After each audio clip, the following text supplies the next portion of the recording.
Dollarization, and de-dollarization. It seems that today the US dollar is undergoing the third phase of its evolution in the global environment. This beat the insight you need. In this episode, we'll take a closer look at what exactly is happening to this global currency and what are the real reasons behind it. Entering 2023, de-dollarization is gaining momentum.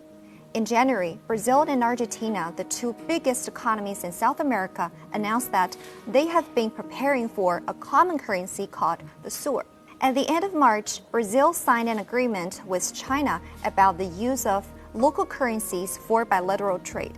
Meanwhile, Malaysia recently agreed to trade with India with the Indian rupee. The country's prime minister also reproposed the idea to establish an Asian monetary fund, saying that China was open to discussing plans to revive a structure that would reduce dependency on the US dollar. Examples showing a growing trend of de-dollarization are not only seen in the developing economies. A historical moment was witnessed this March when France Total Energies, the world's fourth largest oil company, completed the first yuan-settled LNG trade with one of China's state oil companies.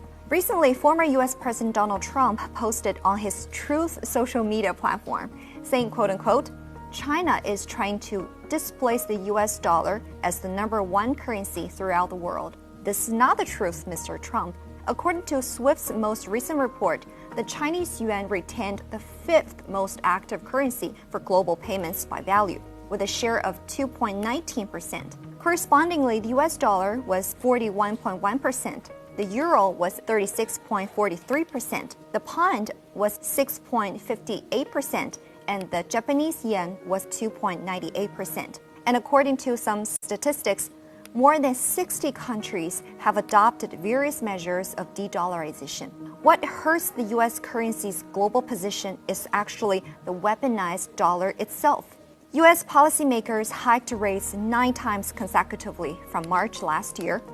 According to the UN Conference on Trade Development, it is estimated that each percentage point increase in the Fed's push to hike interest rates would lower the economic output of other rich countries by 0.5% and in less developed countries by 0.8% over the next 3 years.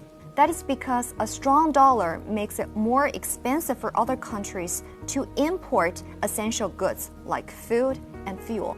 And the more important reason for these countries' initiatives of de-dollarization is the fear that US could someday use the power of US currency to target them the way it has sanctioned Russia.